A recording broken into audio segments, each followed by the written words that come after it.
Liverpool Football Club s'impose contre Everton dans leur nouveau stade flambant neuf qu'on vient de climatiser avec des petits brins de clim à gauche, à droite. Pouf!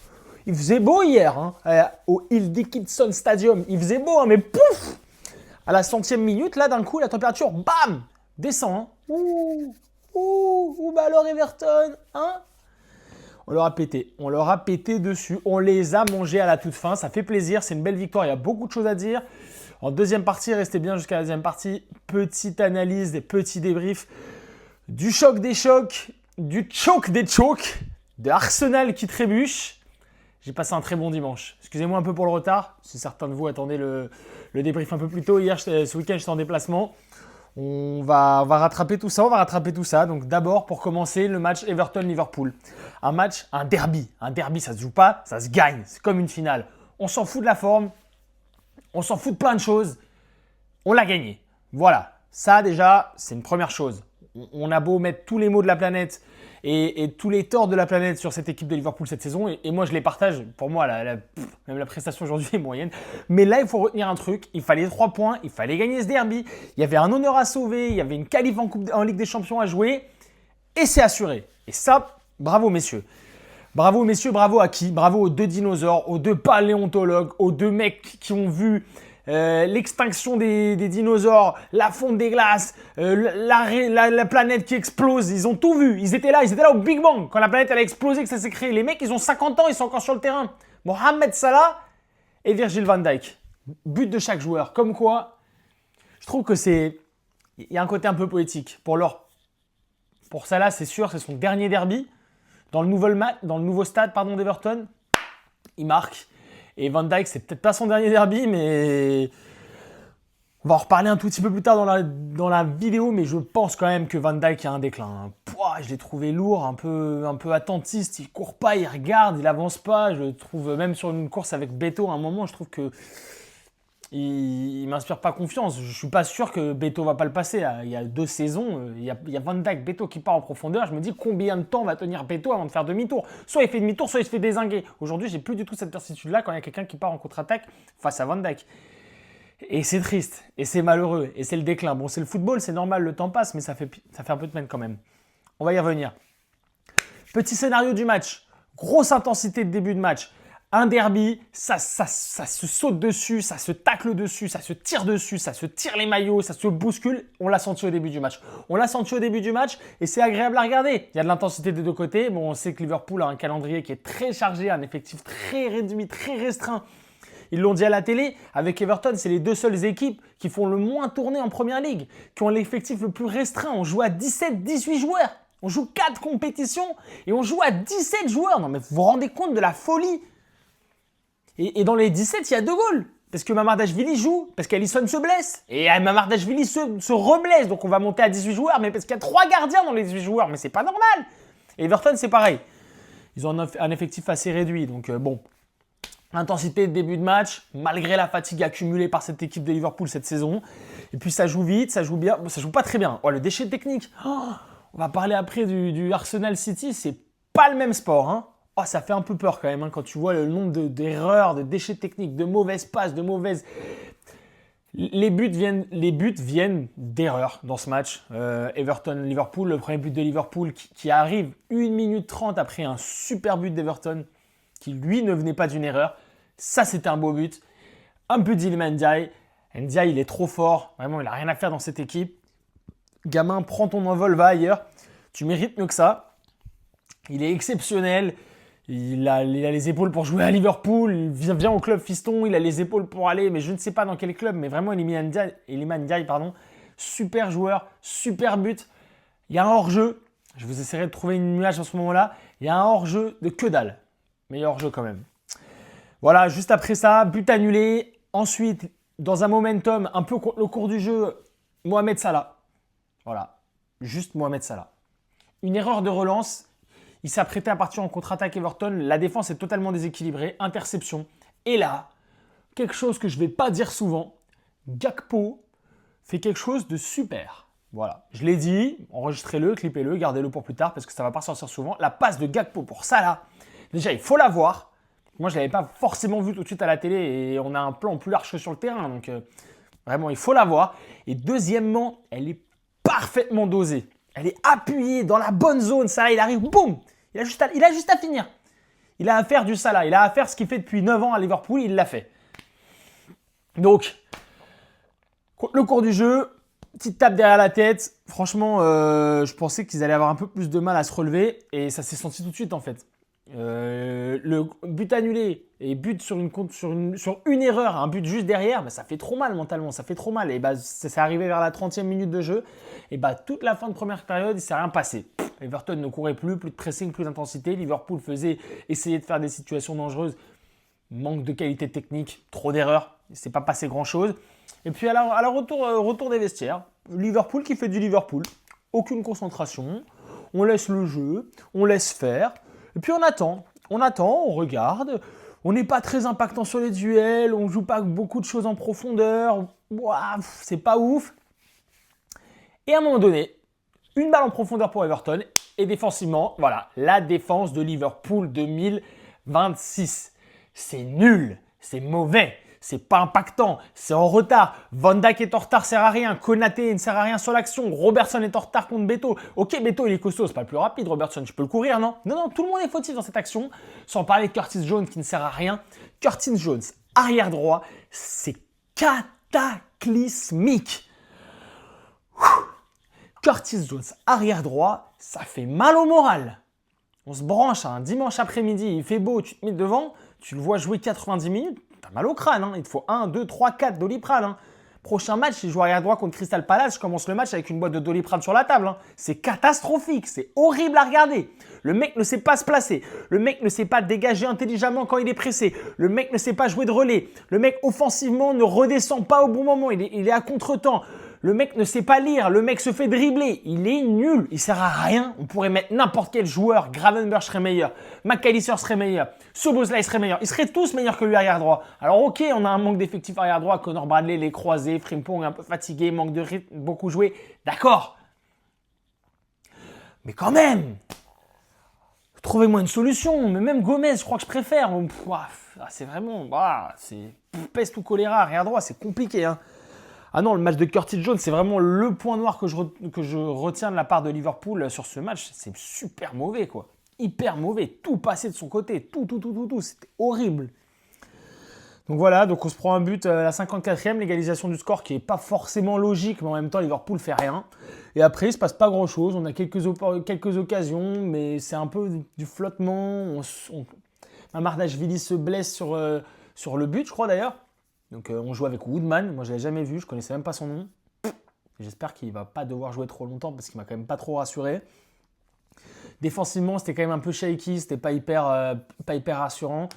Et à la fin du match, un peu le cours du jeu, bon, on a un peu dominé, on mérite un petit peu de prendre ce derby, mais sans grande conviction. Virgil van Dijk, le but de la tête. Ça fait plaisir quand même. Ça fait plaisir parce que de 1, on pose la clim bien dans le Hill Dickinson Stade. Hein, c'est le nouveau stade, au moins, ils n'auront pas de frais de clim, c'est à nous.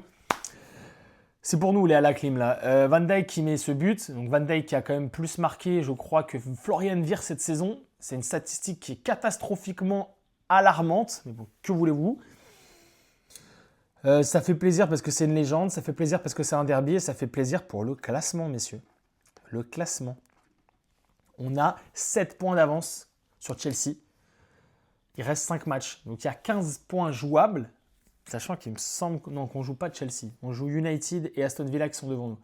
Il reste 15 points jouables, engrangeables, et on en a déjà 7 d'avance. C'est quand même vachement rassurant.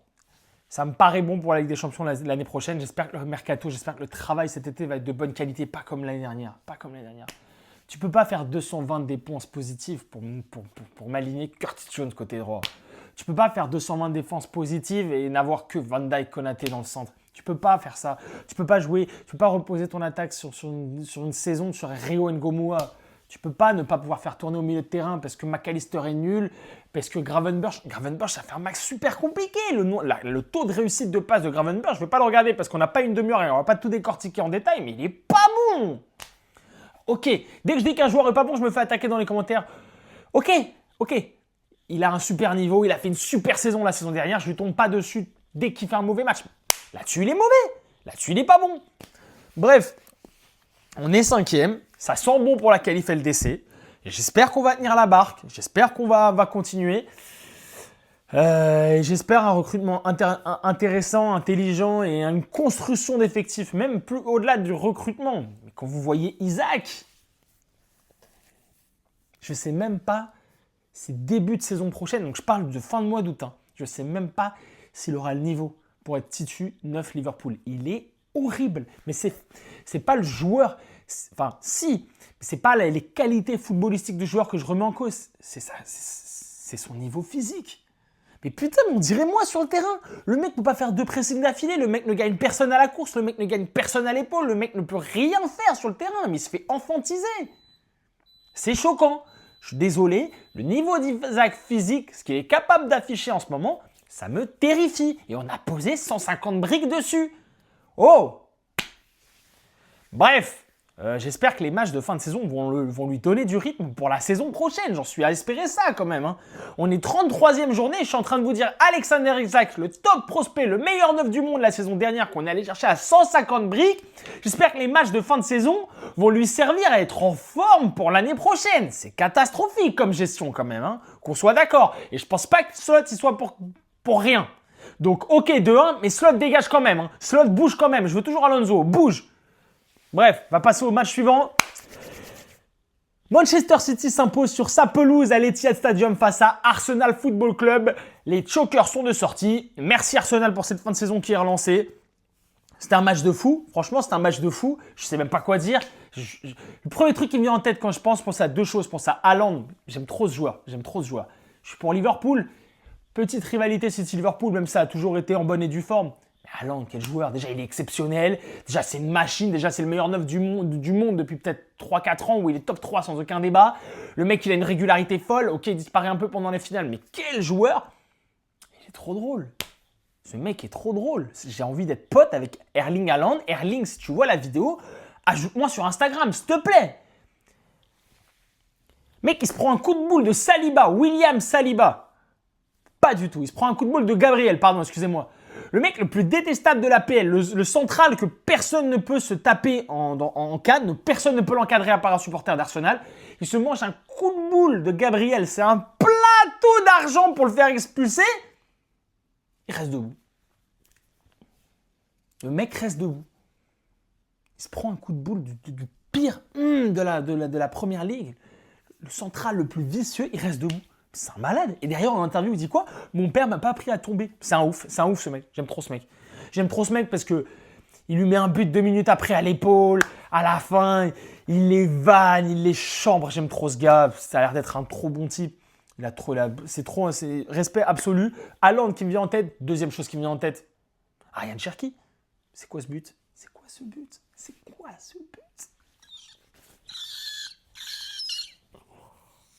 Ah non, mais le but, c'est trop. Le but, il est exceptionnel. Mais au ralenti, vous vous rendez compte qu'il arrive à diriger la balle dans la surface entre 3 défenseurs au centimètre près. La balle passe à moins d'1 centimètre du pied de Gabriel. Et il arrive à tirer. Il arrive crochet pied gauche, frappe du droit, petit filet entre les jambes de Saliba. Mais what the fuck, le but de malade. Pour moi, si City gagne cette année, le championnat, c'est le but de l'année. Pour son importance, pour son momentum, pour son moment, à quel point ça arrive dans la saison, et pour la beauté du but, pour la difficulté du but. Il est infaisable ce but normalement, infaisable.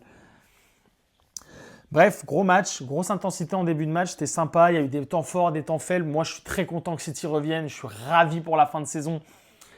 Arsenal, pour moi, c'est des acteurs. Ils sautent. Enfin, j'ai l'impression que c'est les Italiens du football. Alors, s'il y a des Italiens qui regardent, je vous adore, mais pas dans le foot. Vous me tendez dans le foot. C'est les Italiens du football. Il y a une action, il y a une occasion, ils sautent sur l'arbitre. Il y a un truc, ils passent leur vie, bras levés. Ça lève les bras. Oh bonjour, je suis supporter d'Arsenal, je lève les bras. Je lève les bras pour demander un corner. Je lève les bras pour demander une faute. Je lève les bras pour me plaindre. Raya, la tête de Raya, là, ses expressions sont... Il fait un dégagement, il le rate. Et on revient à la faute sur lui. C'est des acteurs, ils m'agacent. J'aime pas leur jeu, il est pas beau. Je suis supporter neutre de la première ligue. J'ai pas envie que ce soit le Corner FC qui gagne.